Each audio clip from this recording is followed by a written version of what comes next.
Magandang gabi po, Sir Jack. Itago niyo na lang po ako sa pangalang Jordan. 33 taong gulang, isang hiker. Opo, Sir Jack. Bata pa lang po ako ay mahilig na po ako sumama sa tatay ko sa pag-akyat sa iba't ibang bundok sa Rizal. Ito rin po siguro ang dahilan kung bakit lumaki akong physically fit at malusog. Bukod sa triathlon, ay kinaadikan ko na po ang mountain hiking. Naging passion ko na po ang pag-akyat sa mga bundok. Tuwing Semana Santa ay umaakyat po kami ng mga tropa kong mountaineers sa Mount Banahaw. Isang banal na bundok na sinasabi nilang bundok na puno ng positive energy at healing power. Isang Semana Santa, Biyernes Santo noon, Sir Jack. Isinama ko ang girlfriend kong si Maris sa pag-akyat sa Mount Banahaw. Jordan, pahinga muna tayo sandali. Bakit, love? Hinihingal ka na ba kaagad? Kasi simula pa lang natin sa pag-hike. Hindi, love. Gusto ko lang makita yung bundok sa harap. Ayun oh. Anong bundok yan? Mount Cristobal yan, love. Yan bang Mount Cristobal? Alam mo bang dyan na walang office mate ko? Nung nag-hiking daw sila 2 years ago. Taga Santolan, Pasig din yun si Christy. Kilala mo yun. Diyan siya nawala sa bundok na yan. Sabi ng mga kasama niyang office mates ko. Nawala? Paano nawala? 3 linggo bago siya nakita ulit. Umiiyak. Hinang-hina. Takot na takot. Natagpuan din siya after 3 weeks, di ba? Oo, love. Gusto mo sa susunod na Semana Santa, dyan naman tayo mag-hike? Natatakot ako, love. Kasama mo naman ako, love eh. Tapusin muna natin tong hiking dito sa Mount Banahaw bago tayo magplanong umakyat dyan sa Mount Cristobal. Pero kilala mo naman ako, di ba? Kaya go tayo dyan!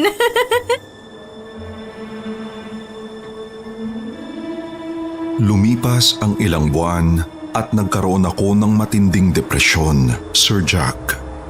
Gulat na gulat ako nang bigla akong hiniwalayan ni Maris at ipinagpalit sa ibang lalaki. Yun na siguro ang pinakamalungkot kong karanasan sa buong buhay ko. Sobrang minahal ko si Maris, Sir Jack. Dahil sa ginawa niyang pakikipaghiwalay sa akin, ay nawala na ako ng gana sa buhay. Hindi ako makakain. Hindi na rin ako pumapasok sa opisina. Hindi na ako lumalabas ng bahay. Hindi na naliligo. Hindi na nagsisimba. Hindi na nagdarasal. Pero sa tulong ng tropa kong si Jobo, para akong nagising sa kinasadlakan kong kalagayan, isang araw nang sorpresahin niya ako sa condo unit ko. Paring Jordan, ano? Kailan ka mababangon dyan sa kama mo? Namamaho ka na. Namamaho na tong condo unit mo, pre. Hindi ka ba papasok sa opisina? Jobo, iwanan mo muna ako. Tumayo ka na dyan. Ano bang ginagawa mo dito, Jobo? Iwanan mo muna ako. Gusto ko mapag-isa. Pinapunta ako dito ni Maris, pare. Halos tumigil ang mundo ko nang marinig ko ang pangalang sinambit ng kumpare ko. Ano? Anong sinabi mo? Pinapasabi ni Maris, makikipagkita lang siya sa'yo kapag nakapag-move on ka na. Move on? Paano ko mag-move on, pare? Pagkatapos niya akong paniwalaan na sa akin siya magpapakasal. Paano, pare? Sabihin mo sa akin. Pare, gusto kang makitang masaya ni Maris. Yun ang sabi niya sa telepono. At sabi niya pa, gusto niya na makita kang pinagpapatuloy ang mga dati mong passion. Passion? Tulad ng pag-hiking at trekking sa mga bundok. Para saan pa? Kung wala na siya. Para sa sarili mo. Bakit hindi ka sumama sa amin next week? Aakit kami na bundok. Saang bundok? Sa Mount Cristobal. Sa hindi ko malamang dahilan, bigla akong nabuhayan nang malaman kong kinausap pala ni Maris ang kumpare kong si Jobo. At aaminin ko, Sir Jack, Yung mensahe niyang makikipagkita siya sa akin sa oras na mag-move on na raw ako ang talagang bumuhat sa katawan ko patayo sa kama at nagtulak sa akin na maligo ng araw na yun. Ahitin ang balbas ko at magpagupit ng buhok. Muli akong nabuhayan dahil kay Maris. Kahit na alam kong meron na siyang ibang mahal. Lumipas ang isang linggo at dumating ang weekend kung saan ipinangako ko sa sarili ko na babangon na ako mula sa masakit kong kahapon at muling magbabalik sa dati kong passion, ang pag-akyat sa bundok. Maaga kaming bumiyahe nila paring Jobo papuntang Quezon. 5 kaming mag-hiking nung weekend na yon. Ako, si paring Jobo, si paring Lex, si paring Mardy, at si Kuya Ray na messenger namin sa opisina. Napagkasunduan namin na magpapalipas kami ng isang gabi sa itaas ng bundok Cristobal na matatagpuan sa tapat ng Mount Banahaw sa probinsya ng Quezon. Maaga kaming nakarating sa aming destinasyon. Oh, paring Jordan, nandito na tayo. Hindi mo ba na-miss itong hiking? Na-miss din. Ang tagal ko rin hindi umakyat ng bundok. Kuya Ted, pwede bang magpakuha ng picture sa inyo? Oo naman. Siyempre, bilang tour guide ninyo at trabaho ko yan. Oh, tara, mga pare. Picture tayo. Etong cellphone ko, Kuya Ted. Akin na. Oh, bilang pagbabalik ito ni paring Jordan sa hiking, ha? Igit na natin siya, mga pre. Okay, tara na. Sige, sir. Dito ka po sa gitna, Sir Jordan. Salamat, Kuya Ray. Okay. Ready na po ba? Opo, game na. Okay. 1, 2, 3. Smile! Salamat, Kuya Ted. Walang anuman, Sir Jordan. Patingin nga kung sino ang pinakapogi sa ating 5. Biglang natahimik ang masayahing si Jobo ng mga oras na yon. Natulala siya nang makita ang picture sa cellphone niya. Pre, bakit ka natulala dyan? Paring Jordan. Oh, Bakit 6 tayo sa picture? 6? Teka, anong ibig mong sabihin? Tingnan mo, pare. May maitim na lalaki sa likuran mo. Ano? Nahintakutan kaming lahat nang silipin namin ang picture sa cellphone ni paring Jobo. Merong isang anyong tao na mukhang demonyo na nakatayo sa likuran ko. May mga sungay ito. Kulay pula ang mga mata at matatalas ang mga ngipin.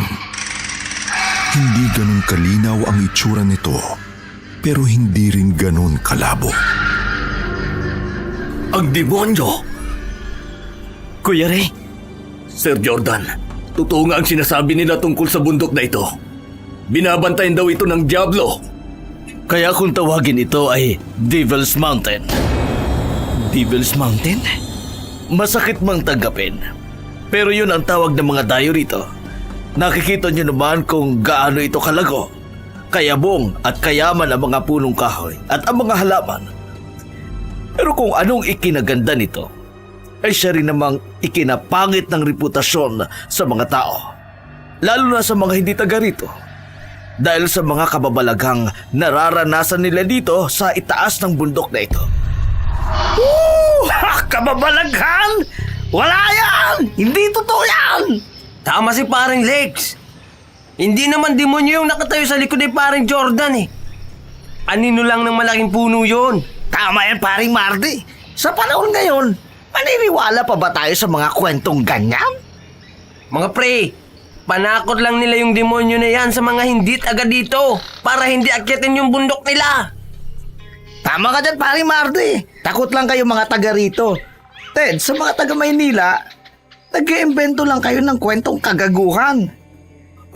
Iginagalang ko ang pananaw ninyo, Sir Lex, Sir Marty. Sana nga'y wala lang kababalaghang mangyari dito sa bundok na ito. Para mas madaming wag nang matakot ang mag-hiking dito. Ano mga pre? Sayang ang araw oh. Ano ba to? Talk show? Magdadaldala na lang ba tayo dito? Mabuti pa nga siguro Mauna na kami ni paring Marty. Mga pare! Oo, paring Lex. Mauna na tayo. Kita-kita na lang tayo sa itaas. Pero mga sir, mas maganda siguro kung sama-sama tayo para mabantayan ko kayo paakyat. Hindi na, tama na to. Hindi na. Dito na kami ni paring Marty dadaan. Pangalawang aksyon na namin dito, Ted. Wala kaming tour guide noon. Kinaya naman namin ni paring Lex. Oo, paano? Bagal-bagal niya Mauna na kami ni Marty. Lex, sandali. Huwag kayong iwalay sa amin. Paring Jordan, sususo ka na ba sa akin? Ayaw mo na akong lumayo sa'yo? Gago ka talaga, Lex. Mas gago ka, Marty. Tara na nga. Kumag ka talaga, pare. Sir Marty, Sir Lex, hindi po dyan sa kaliwa ang daan papunta sa itaas. Dito po sa kanan ang tamang daan. Yakang-yakan namin to. Tara, paring Lex. Labas mo na yung duties mo dyan. Marty, atat-natat ka na sa winsa. Doon tayo tumira pagdating natin sa liblib na lugar. At tuluyan na ngang humiwalay sa amin sina parang Lex at Marty. Hindi namin sila napigilan. Sa ibang daanan sila umakyat pa itaas, habang sa kanan naman kami dumaan. Hindi na napigilan pa ni Kuya Ted ang hindi magkwento. Mapanganib doon sa daanan na yon. Paano po mapanganib? Halos lahat ng mga dumadaan na mga hikers doon sa ruta na yon nawawala na parang bula. Hindi na nakita. Ano meron sa daanan na yon, Kuya Ted? Minsan lang akong dumaan doon paakyat sa tuktok. Hindi na ako dadaan doon uli. Ano nangyari? Kabisado ko ang bundok Cristobal. Bilang dito na ako ipinanganak sa Quezon at 10 taon na akong tour guide dito. Pero nang dumaan ako doon, naligaw ako. Paano naligaw, Kuya Ted? Nag-iba yung itsura ng daan. Lakad ako ng lakad. Pero bumabalik lang ako sa kung saan ako nagsimula. Sabi ng mga matatanda dito sa amin, naingkanto daw ako. Pinaglaruan daw ako ng mga engkanto, kaya ako naligaw. Pero hindi engkanto ang nakita ko, mga sir. Anong nakita mo, Kuya Ted? Isang anyong tao na mukhang demonyo. Nakahubad ito. Matangkad at malaki ang pangangatawan. Napakaitim ng kulay ng balat nito. Maitim pa sa almagre. Ang nakatatakot sa lahat, may mga sungay pa ito.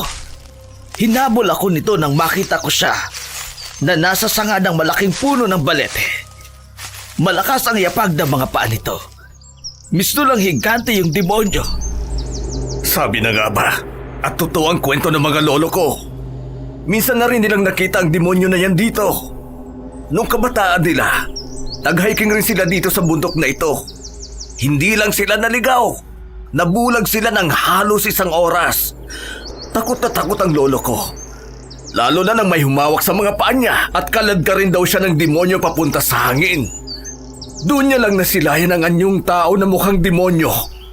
Noong mga oras na nakakapit na siya sa baging at malapit ng malaglag sa bangin, doon lang raw siya ulit nakakita. Umalis daw ang diablo at tinangay ang kasama niyang kaibigan. Magmula noon, hindi na natagpuan pa ang kaibigan ng lolo ko. Dahilan para kamuhian siya ng pamilya ng kaibigan niyang tinangay ng demonyo. Kumukuha raw ng tao ang demonyo dito. Yun ang sabi ng lolo ko. Kahit nahihintakutan, ay pilit naming ipinagpatuloy ang hiking paakyat ng Devil's Mountain. Nang makarating kami malapit na sa itaas ng bundok kung saan kami matutulog, may mga sigaw kaming narinig mula sa di kalayuan. Pamilyar ang mga boses, Sir Jack.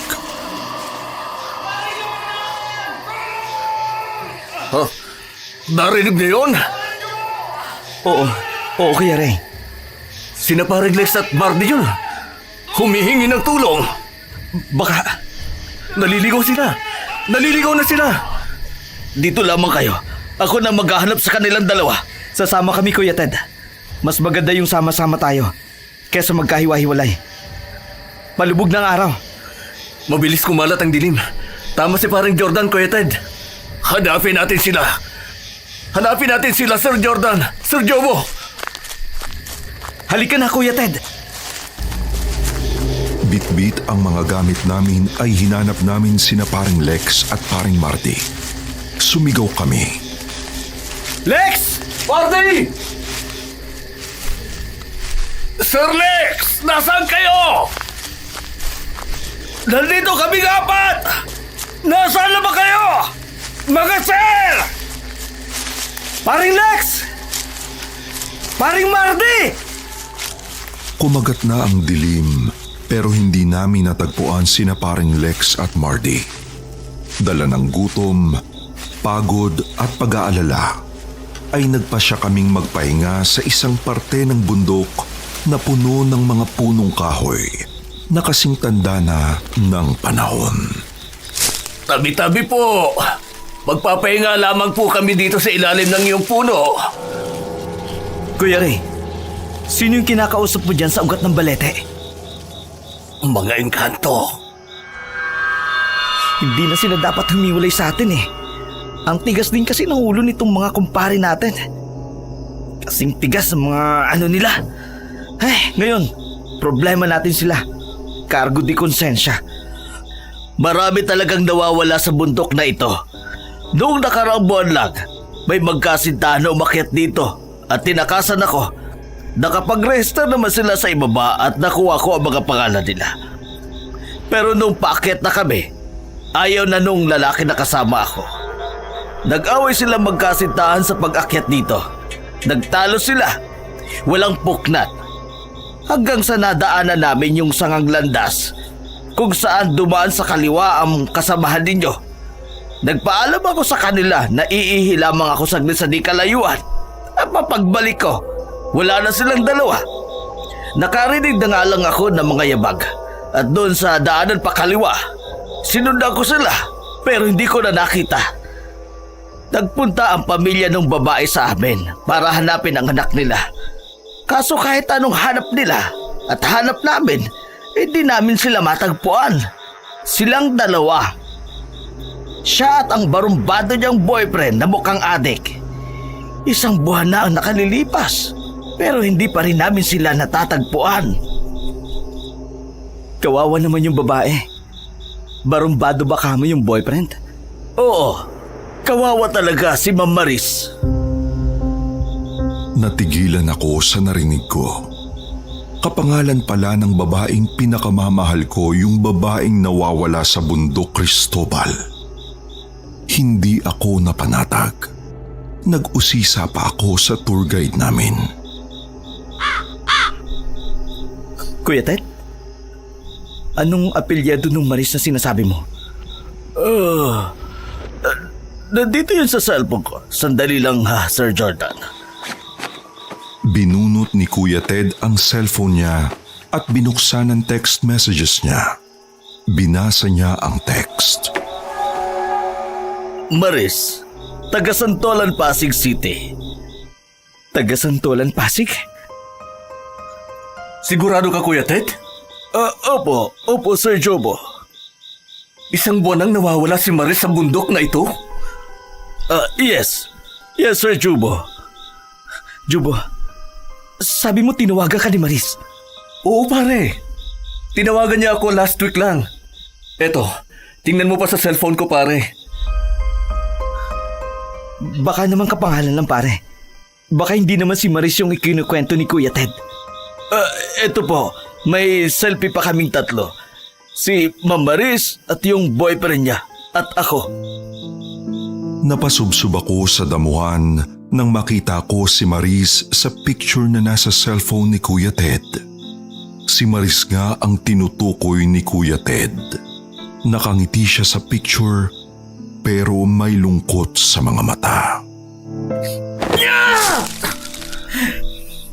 Animal! Malungkot siya nung tumawag siya sa akin, pare. Actually, natatakot daw siyang tawagan ka, paring Jordan.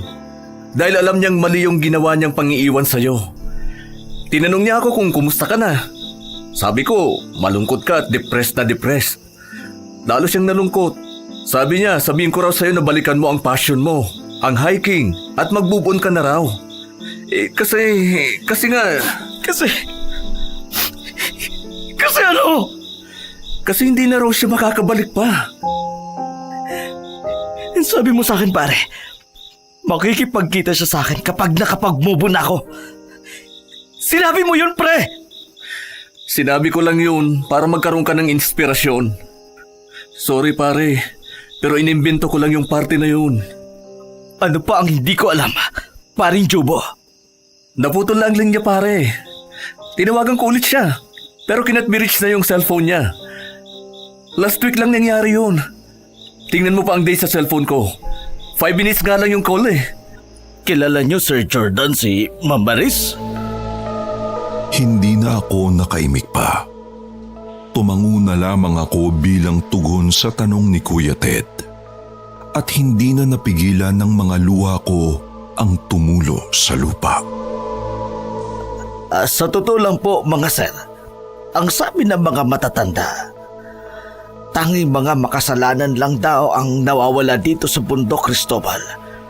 Dahil silang mga makasalanan ang gustong-gustong kunin ng demonyo. Hindi po sa sinasabi kong makasalanan si Ma'am Maris, pero yun ang sabi-sabi ng mga matatanda. Magpahinga na po kayo, Sir Jordan. Kailangan niyo na pong matulog ng maigi at maaga pa tayong gigising bukas upang hanapin sina Sir Marde at si Sir Lex. Kailangan natin sumahanap. Nang sumunod na araw, maaga kaming bumaba ng Mount Cristobal at hinanap sina paring Lex at paring Marty. Ganon din si Mariz na ex ko. Pero bigo kami sa paghahanap. Hindi namin sila nakita, Sir Jack. Napilitan kaming bumalik sa Maynila ng malungkot at puno ng pag-aalala.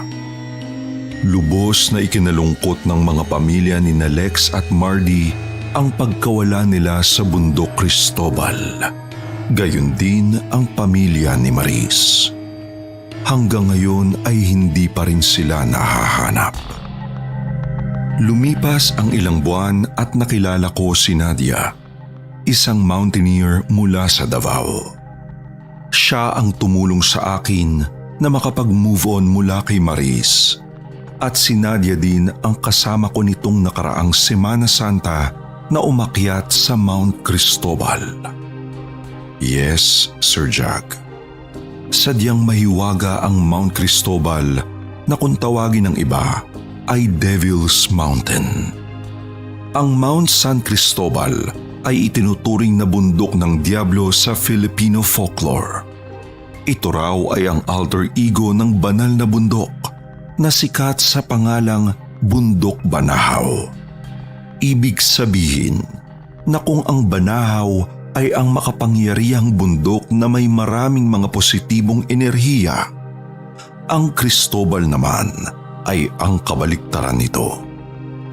Dahil isa itong bundok na may negatibong enerhiya na pinamamahaya ng demonyo na kumukuha ng mga makasalanang tao. Hanggang dito na lamang, Sir Jack. Maraming salamat at magandang gabi.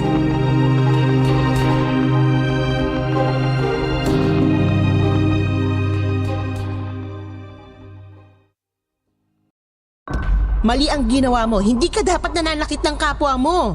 Ikaw ang pumatay kay nanay. Hindi kita mapapatawad. Tinutol niya ang paa ng anak ko. Nancy the Second.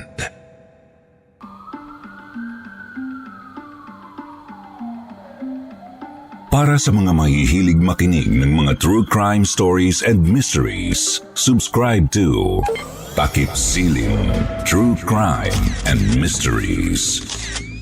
Narrated by me, Jupiter Torres and Wilmore Loponio. Takip Silim Crime and Mysteries. Subscribe now.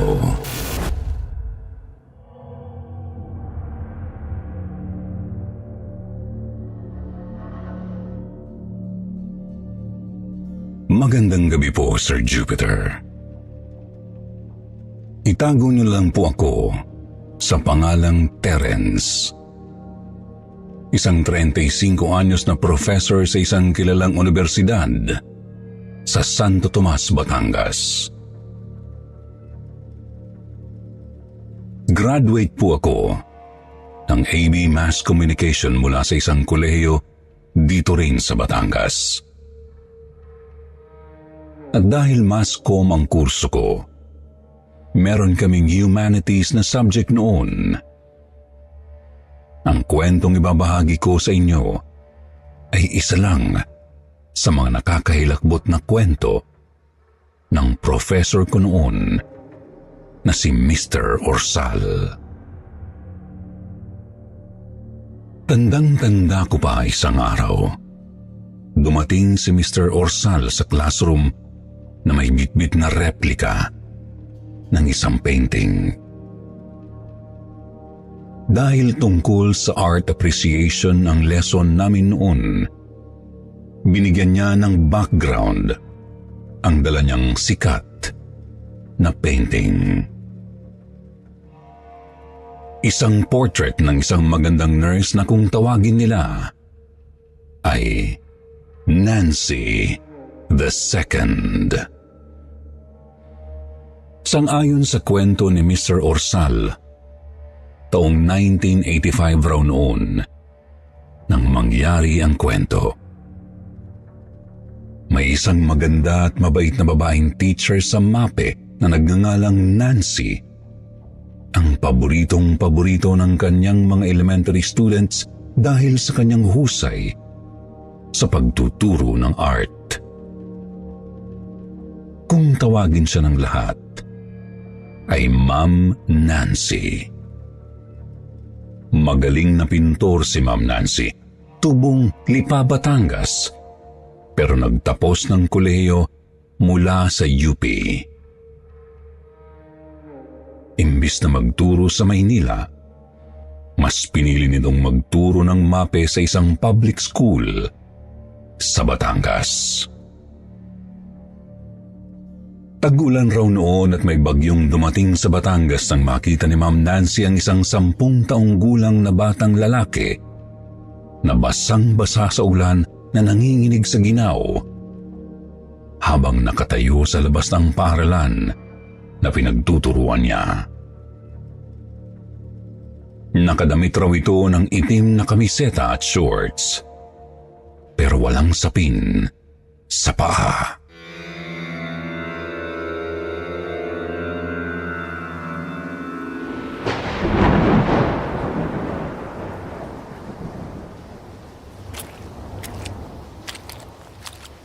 Boy! Bakit ka nagpapaulan? Baka magkasakit ka. May hinihintay ka ba?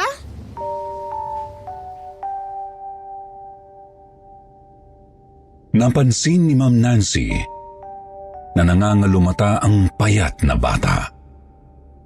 Maamuraw ang mukha nito at kulot ang buhok.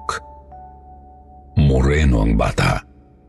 Makinis ang balat, ngunit marami raw sugat sa katawan.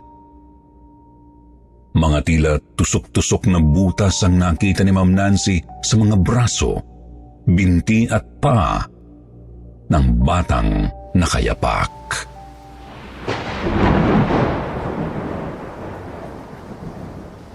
Anong pangalan mo? Saan ka nakatira? Taga rito ka ba? Gusto mo, ihatid kita sa bahay ninyo?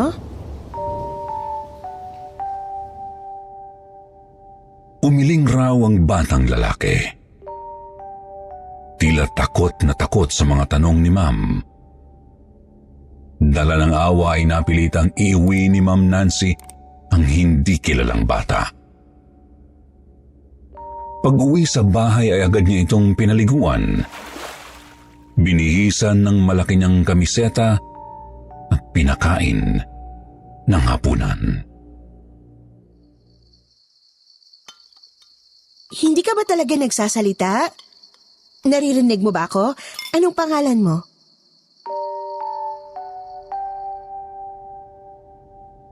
Pero hindi umiimik ang bata habang nakaupo sa harapan ng hapagkainan. Nakatitig lang raw ito sa mga nakasabit na painting ni Ma'am Nancy sa dingding ng sala.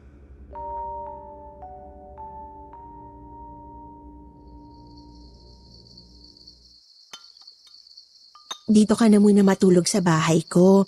Mag-isa lang ako dito. May isang kwarto para sa mga bisita. Pwede ka matulog doon. Bukas na bukas, ihahatid kita sa pamilya mo. Bakit ka umiiyak? Ayaw mo bang umuwi sa inyo?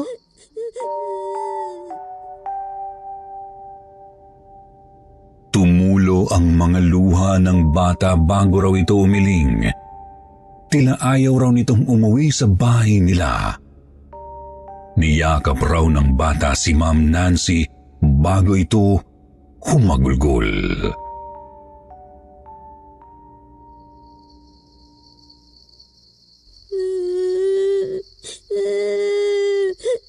Tahan na, huwag ka nang umiyak. Nandito ako para alagaan ka. Pio. Bigla raw ngumiti ang bata at tumitig sa mga mata ni Ma'am Nancy.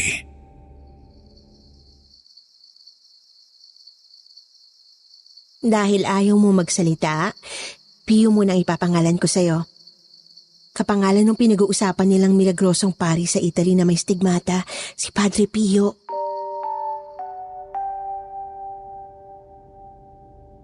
Nang sumunod na araw, nagpaalam si Ma'am Nancy sa school na pinagtuturuan niya na mag-a-absent muna siya para ihatid sa bahay nila ang batang pinangalanan niyang Pio. Pero hindi pa rin nagsasalita ang bata. Hindi nito alam kung saan siya nakatira. Nagpunta sa barangay si Ma'am Nancy pero hindi kilala ng chairman ang bata. Dahil dito napilitan na siyang kupkupin muna ang batang si Pio. Tinuruan niya itong magbasa at sumulat pero nakatulala lang si Pio. Hanggang sa isang umaga, nakita niya na lang ang batang si Pio na nagdodrawing sa papel gamit ang oil pastel na matagal nang hindi ginagamit ni Ma'am Nancy. Nagdrawing si Pio. Nagulat si Ma'am Nancy sa husay nito sa pagdodrawing. Larawan ito ng kwarto ni Pio sa bahay ni Ma'am Nancy. Kulay pula ang lahat ng detalye.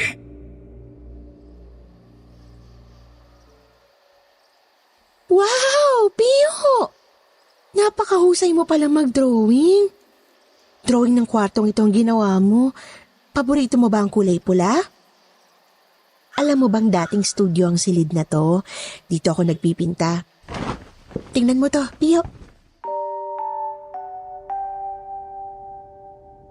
Sa unang pagkakataon, nakita raw ni Ma'am Nancy nang ngumiti ng todo si Pio nang tanggalin niya ang mga nakatakip na tela sa mga blank canvas na nakahilera sa kwarto ni Pio.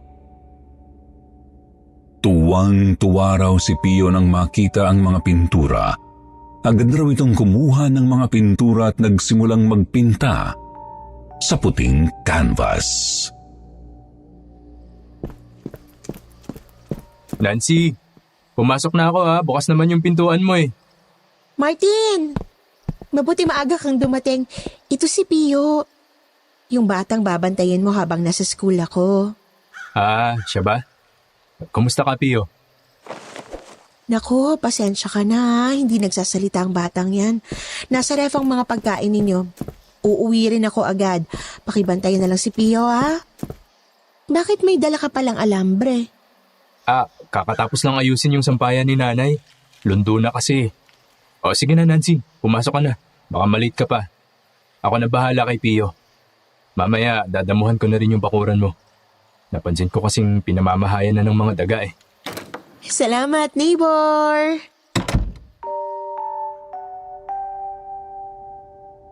Lumipas ang buong maghapon. Paggabi na raw noon nang makauwi si Ma'am Nancy mula sa school. Nasa bakuran pa lang si Ma'am nang makarinig siya ng umiiyak na daga. Sinundan raw ni Ma'am Nancy ang pinanggagalingan ng tunog. Laking gulat raw niya nang makitang may isang napakalaking daga na hawak-hawak si Pio. Kinakagat-kagat raw ni Pio ang ulo nito hanggang sa dumugo. At ang naipong dugo mula sa malaking daga ang siyang ginagamit sa pagpinta ng bata. Ay! Pio! Bakit mo kinakagat yung ulo ng daga? Pinakawalan raw ni Pio ang daga. Pero lulugo-lugo na itong bumagsak sa sahig at namatay. Tinapos ni Pio ang portrait na pininta niya sa pamamagitan ng dugo ng daga. Hindi nakagalaw si Ma'am Nancy sa pintuan ng kwarto. Dahil ang laman ng painting ay ang maamo niyang mukha. Tumayo si Pio at hinila si Ma'am Nancy papunta sa bagong tapos na painting. Inabot ni Pio ang brush na may dugo ng daga. Pirmahan mo, Ma'am. Para sa'yo ang painting na yan. Para sa akin?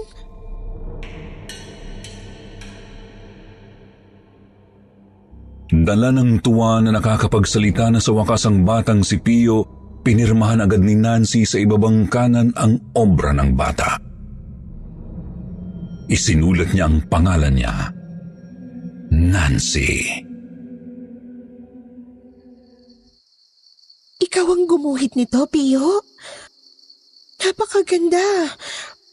Pero bakit kailangang dugo ng daga ang gamitin mo sa... Nahuli mo, Pio? Ang galing mo palang manghuli ng daga eh. Yan yung nanay ng mga malalaking daga sa damuhan sa bakuran mo, Nancy. Ha? Ganun ba? Pinahiran ni Nancy ang dugoang bibig ni Pio. Pinasalamatan niya ang kapitbahay na si Martin sa pagbabantay sa bata. Nang sumunod na araw, muling inihabilin ni Nancy si Pio kay Martin.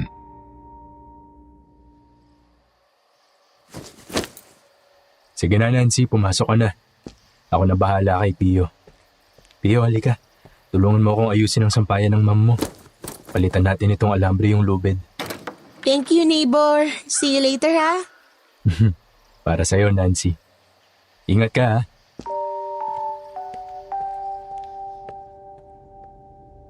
At dahil tag-ulan ng mga panahon na yun, ginabi na ng uwi si Ma'am Nancy mula sa school dahil walang masakyan na jeep. Pagdating sa bahay, napansin ni Ma'am na madilim ang buong bahay. Binuksan niya ang mga ilaw at napasigaw siya nang makita si Martin na walang malay na nakaalambre ang mga kamay at paa. At ang pinaka-nakaririmarim sa lahat, huling-huli niya si Pio na kinakagat ang mga labi ni Martin. Pilit itong pinadudugo. At ang dugong nakukuha mula sa labi nito ginagamit niyang pintura sa tinatapos na painting. Pio! Anong ginawa mo kay Martin? Kinuha ni Pio ang bagong tapos na painting at iniabot ito kay Ma'am Nancy. Ang laman ng painting, si Ma'am Nancy, binabato ng mga estudyante. Punong-puno ng dugo ang ulo ng guro sa portrait. Pirmahan mo, ma'am. Hindi. Hindi ko pipirmahan yan. Bakit nagkaganito si Martin? Anong ginawa mo sa kanya? Nancy, ikaw ba yan? Martin! Salamat sa Diyos, nagkaulirat ka na. Ano nangyari sa'yo?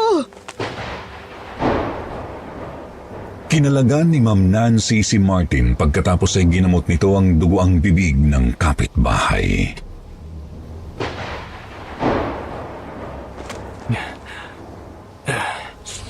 Naglalaro kami kanina ni Pio. Naghahabulan kami sa bakuran. May dala siyang alambre tapos biglang umulan. Pagtingin ko kay Pio, wala na siya sa likuran ko. Masok ako ng bahay tapos nagdilim ang paningin ko. Yun lang naaalala ko. Sino ang nagapos ng alambre sa mga kamay at paa mo? Hindi ko alam. Uuwi na ako. Pio, malamang hinahanap na ako ng nanay ko. Ang lakas pa naman ng ulan. Umuwi si Martin at naiwang tulala si Ma'am Nancy. Sa hindi niya raw malamang dahilan nang muli niyang tignan ang painting na gawa ni Pio, may pirma na siya dito. Ginaya mong pirma ko, Pio? Hindi umimik si Pio.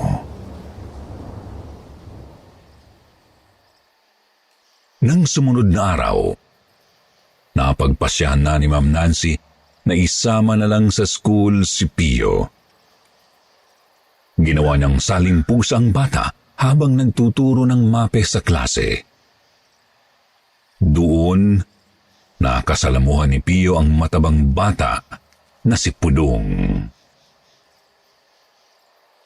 Recess time nang hinayaan ni Ma'am Nancy na makihalubilo si Pio sa ibang mga bata. Huli na, nang makarating sa kanya ang sumbong ng isang estudyante na puro dugo ang ulo ni Pio. Pinagbabato raw ito nila Pudong at ng mga kaibigan niya. Pudong? Totoo bang pinagbabato niyo ang ulo ni Pio? Hindi, Ma'am! Hindi totoo yun! Pio, sila Pudong bang may gawa nito sa'yo? Tumangulang daw ang dugoang si Pio sabay titig kay Pudong na nambuli sa kanya. Gusto kong makausap ang mga magulang mo, Pudong. Mali ang ginawa mo. Hindi ka dapat nananakit ng kapwa mo. Pinaliguan ni Ma'am Nancy si Pio pagdating sa bahay. Habang sinasyampuhan ang dugoang ulo ni Pio, naalala nito ang huling painting na ginawa ng bata. Nagkulong sa kwarto si Pio matapos nitong maligo at kumain ng hapunan. Buong gabing tinitigan ni Ma'am Nancy ang huling painting ni Pio. Ganun-ganon ang itsura ni Pio sa eskwelahan. Duguan ang ulo at pinagbabato ng mga estudyante. Pinilit matulog ni Ma'am Nancy ng gabing yun kahit na binabagabag siya ng kahulugan ng painting. Paggising niya, nilamon siya ng hilakbot nang bumulaga sa kanya ang bagong painting na nakalagay sa labas ng pintuan ng kwarto niya. Painting ito ng isang may edad na babae na puti ang buhok, nakabigti ang babae, lawit ang dila. Pio! Ano na naman itong pininta mo? Bakit kanya ng mga dinadrawing mo? Babaeng nagbigti? Saan mo nakuha ang idea na yan? Para sa inyo, Ma'am, ang painting na yan. Ayoko ng painting na ginawa mo. Bakit niyo pinirmahan kung ayaw niyo pala? Ano? Hindi ko pipirmahan yan. Ikaw ang nanggagaya ng pirma ko. Saka bakit puro putik ang mga paa mo? Puro dugo na naman ang mga kamay at bibig mo. Ano na naman ang ginawa mo? ibalik niyo na lang ako sa amin. Baka hinahanap na niya ako. Sinong maghahanap sa'yo? Wala kang mga magulang.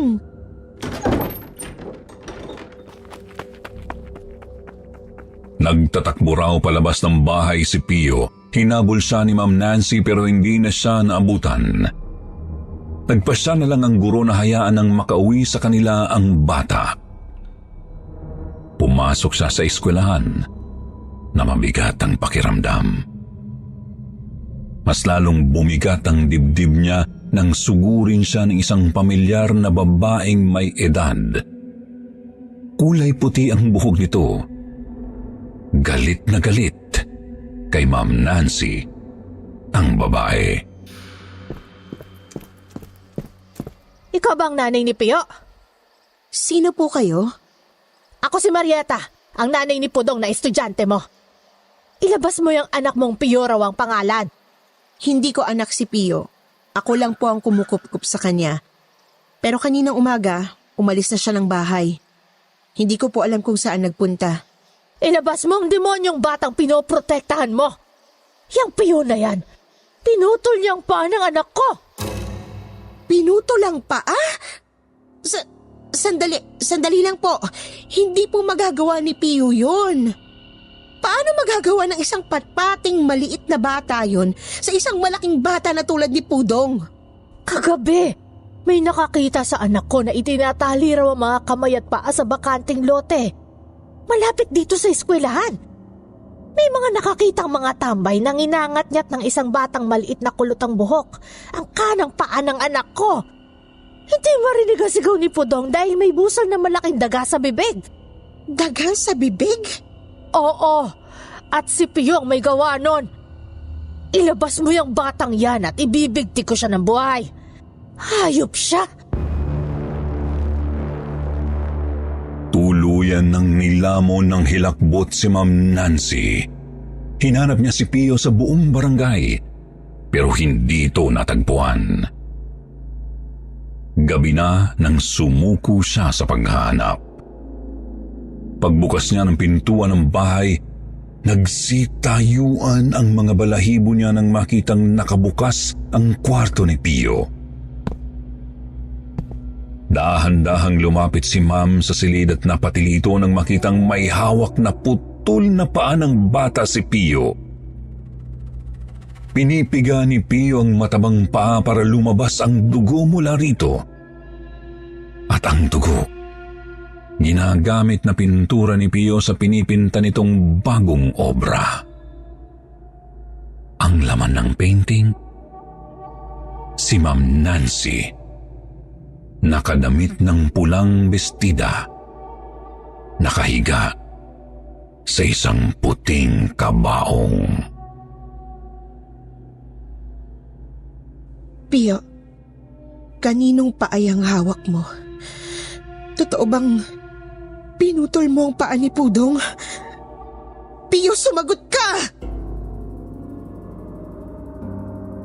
Hindi sumagot si Pio. Itinapon niya lang ang paa sa kama at mabilis na inihilera ang mga paintings na pininta niya mula nang dumating siya sa bahay ni Ma'am Nancy. Ma'am, gusto ko lang ipakita sa inyo ang mga mangyayari. Parang matanda raw magsalita si Pio nung gabi na yun. Pati ang mga galaw at tingin nito, hindi pang karaniwan para sa isang 10 taong gulang na bata. So mamamatay ako, Pio? Duguan mo kung ilalagay sa kabaong? Ganun bang kahulugan ng bagong painting na ginawa mo? Biglang naagaw ang atensyon ni Ma'am Nancy nang malakas na katok ni Martin sa pintuan.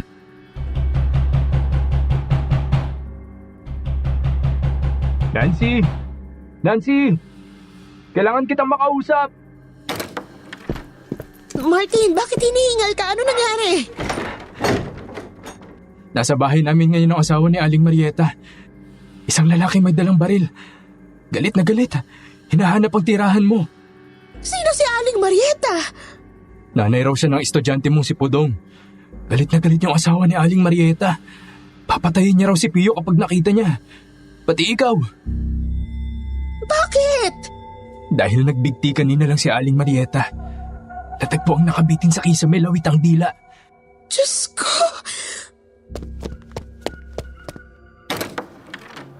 Napatakbo sa silid ni Pio si Nancy para itakas ang bata pero wala na ito sa loob. Natigilan ng guro nang makita ang isa sa mga paintings ni Pio. Ang babaeng may puting buhok. Ang babaeng nakabigti sa painting.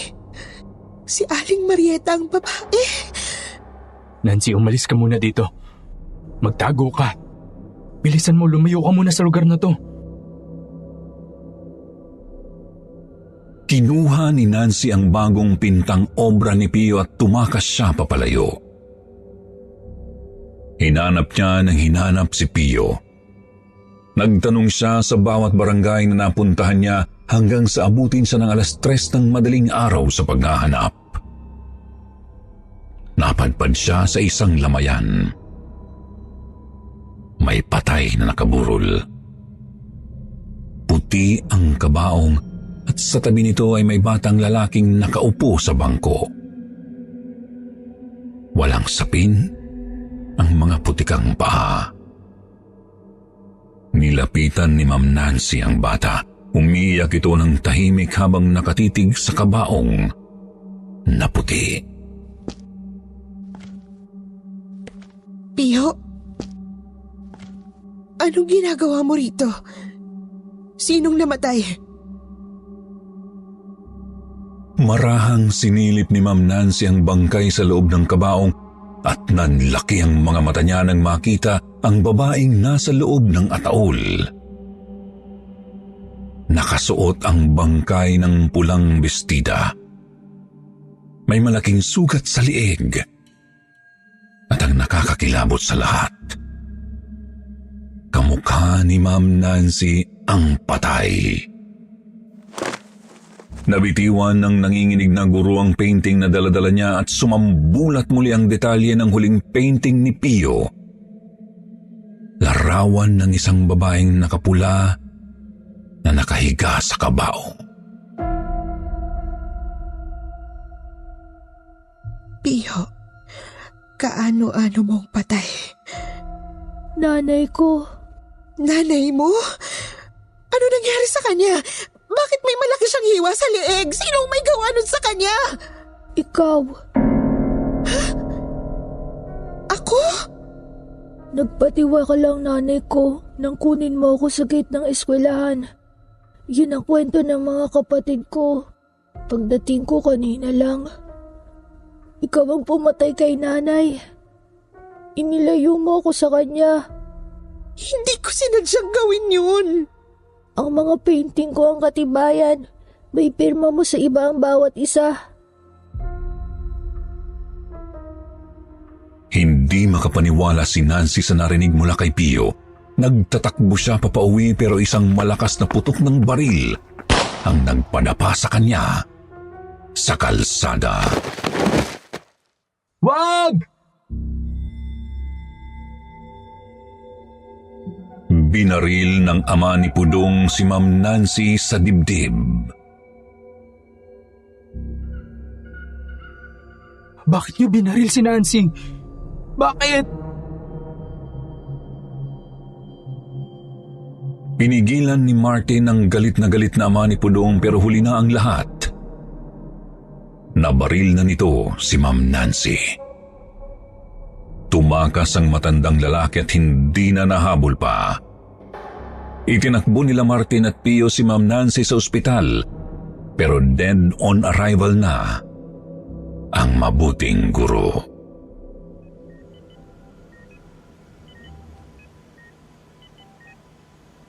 Pio, kung totoo man ang lahat ng sinasabi ng tatay ni Pudong, gusto ko lang malaman mo na hindi kita mapapatawad.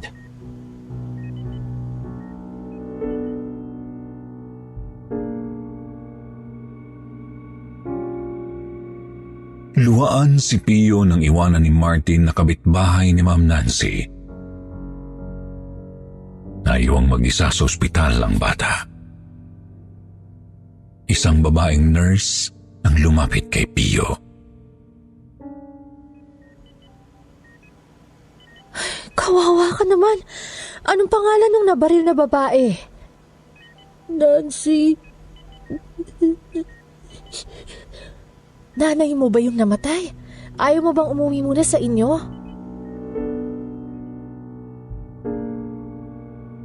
Tumulo ang mga luha ni Pio bago raw ito umiling.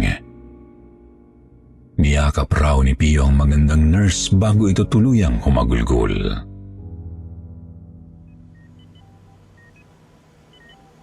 Tahan na, huwag ka nang umiyak. Nandito ako para alagaan ka. Pio, Bigla raw ngumiti si Pio at tumitig sa mga mata ng nurse. sandali lang ha. Kukunin ko lang ang bag ko.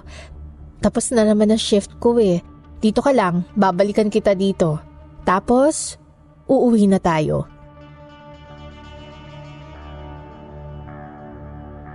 Sir Jupiter, doon na raw nagsimulang kumalat ang kwento tungkol sa painting ng magandang nurse. Sa replika ng painting na pinakita ng professor ko sa humanities class namin, ay hindi ako makapaniwala na isang 10 taong gulang na bata ang nagpinta nito.